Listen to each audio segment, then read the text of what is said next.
Today I am 9,975 days old, and it's such a lovely day, so I'll tell you what, this time, let's have class outside.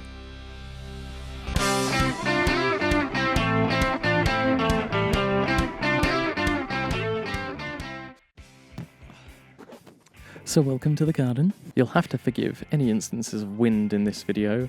I'm outside, that's kind of how it is. So, here we are, with 25 days left to go, and the sun is finally out.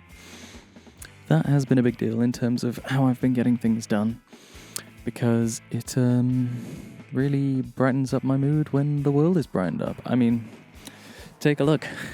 It's a beautiful day, and things are going quite well. Well, you guys all seem to really like the Bruin 5 video I did. Video essaying is something I'm very new to, but I'm a big fan of people who make that kind of thing, so I'm happy that it went down well.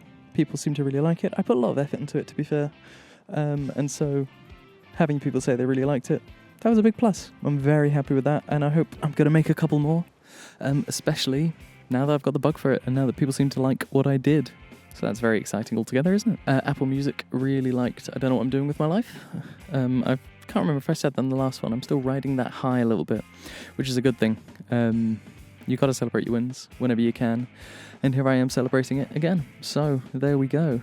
People seem to really like that one. I seem to really like that one as well. It's one of my oldest songs, actually. It was one of the things that convinced me that I could actually do this. And the fact that it's resonated with people has just been really rewarding, really nice to think about, so I'm happy with that. The gig with Clara Machetta was fantastic. We played a lot of songs from a project that Clara's releasing very soon, and I recorded for it, and I'm really excited for you to hear everything that comes out of that.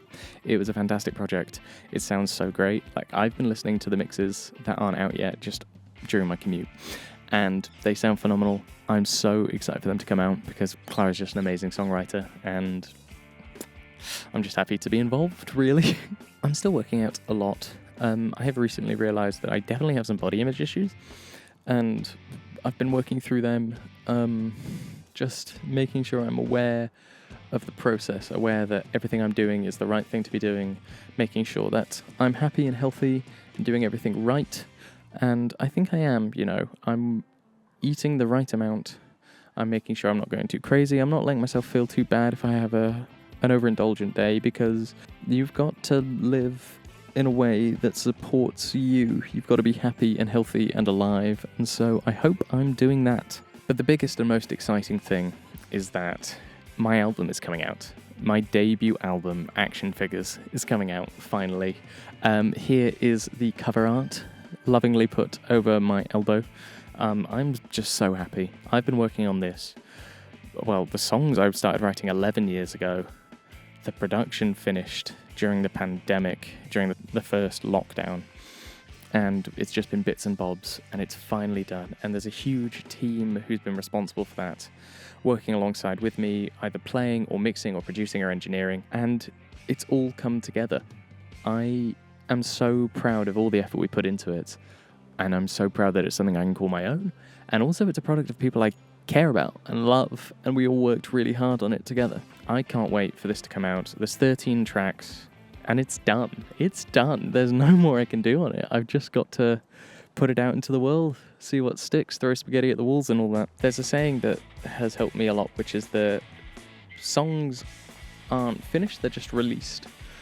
And that doesn't necessarily mean they can't be improved upon in live settings and stuff, but you have to understand when something's done.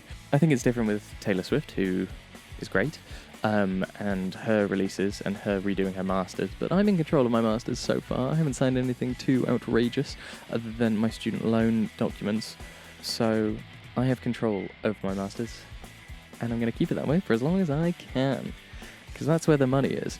I say that's where the money is. There's no money in this game. I'm doing it for the love of the sport.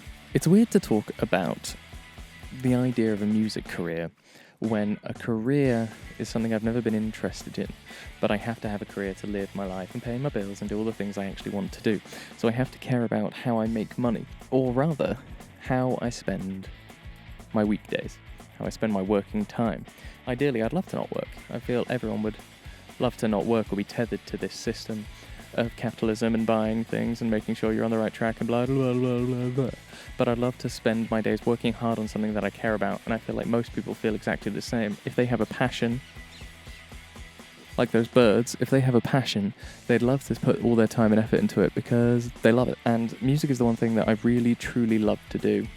And I can't imagine myself spending my time doing anything but music. And so when it comes down to it, that's what I want to spend my time doing. And I make very little money from it. Very, very little. Like, it's a pocket money. It's not even a big shop. It's pocket money, what I'm making. I hope it's the shape of things to come, that I'm actually making something from it. If I get paid for session work, that's great. I can't live off it. I'm not doing enough sessions. I make a bit of money from gigs. That's great, but it's not enough to actually pay my rent and my bills and my crippling amount of debt that I'm in. So when this album comes out, I hope people take notice and it sets me on the right path where I can be free of things I don't like doing. It can make me a little bit more secure in my future in music. I think I do have a future in music. Like, I put a lot of effort into my sound. It's weird to have faith in yourself.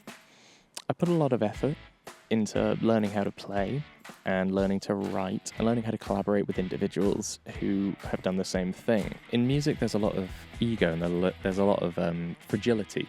People share parts of themselves and they're scared to do it, and they can be quite precious about these things. And I'm exactly the same. Like, half of my songs are so personal, and then I ask people to play musical parts on it, and it's really difficult to not be precious about those things because they're kind of, not to sound pretentious, but they're kind of an extension of your soul. And so it's a real skill to work with people like that and learn how to collaborate in a way where you're not stepping on anyone's toes, but you're making the whole process better. And so I've spent a lot of time getting better at these things, and I've put a lot of hours and a lot of energy and a lot of effort into it. And I would love that to be what I work hard on for the rest of my life. You might hear boomers saying, oh, people don't want to work anymore. No, they do want to work. People love working hard at things. There's a real sense of accomplishment. But the way that capitalism has turned out means that there's nothing to work for anymore other than getting through the day. You get through a hard month and you're rewarded with another one. The calendar keeps ticking, and hard work really seems to be the be-all and end-all. A lot of the time, you finish a project at work because your boss told you to, and you don't see the end of it. You just see that the emails have stopped coming in asking for updates. And so with music, or at least what I'm making, there is an end product. There's something at the end of the production line, and that's really helpful, and that's the kind of thing I want to be doing forever. Making things happen and making sure they sound good. Here's the thing that's been really weird about the past 225 days, that it's nearly over, and I've been tracking everything I've been doing, and it's going to be over, and I'm going to be 10,000 days old. And I think if I hadn't been tracking it, if I hadn't done this, this would terrify me. It would genuinely scare the life out of me. But on the whole, I think it's a great thing that I've done, and I'm excited to be 10,000 days old. I'm excited for it, which is weird, because I'm terrified of aging. I'm terrified of the future. As a rule, I'm scared of change. I'm famously afraid of change. And so the fact that the future's coming up and I've counted down to it and it's going to be here, I've sort of not turned it into a deadline, but more of a bookmark, a chapter. I don't know how much is going to change after this. I imagine a lot, because there's a lot of days ahead of me. And I'm so excited for the next 25 to happen. I'm going to be promoting a lot of stuff. I'm going to be making a lot of stuff. I'm going to be talking about things I'm passionate about. And here we are. Wow. And I get to do it in the sun. How exciting. I will see you in another 25 days. We can have a nice long chat about what I've learnt, how far I've come, and everything else in between. See you soon. Oh, my hair did look quite good in this. I went for the pigeon hat. But the hair's looking good too. Bye. Done.